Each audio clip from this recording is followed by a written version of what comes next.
Unapomwona mtu anakutolea assalamu alaikum, maana yake ni mbili. Kwanza anakuombea dua kwamba amani iwe juu yako, tena akizidisha wa rahmatullahi wa barakatuh, na rahma ya Mwenyezi Mungu na baraka zake ziwe juu yako wewe. Sasa mtu leo anakutolea salamu alafu wewe unakataa kuitikia, unaitikia kama ambaye hutaki.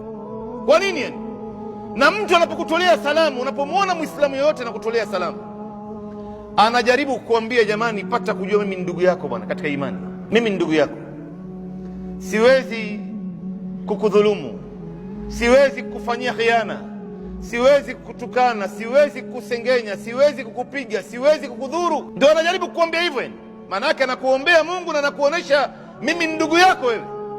Sasa vipi leo mtu anamtolea mtu salamu alafu anakwenda nyuma ya mgongo wake anamdunga na kisu?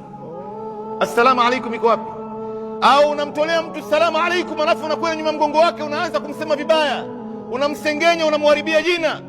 Sasa assalamu alaikum iko wapi? Itakuwa imepoteza malengo yake hapa.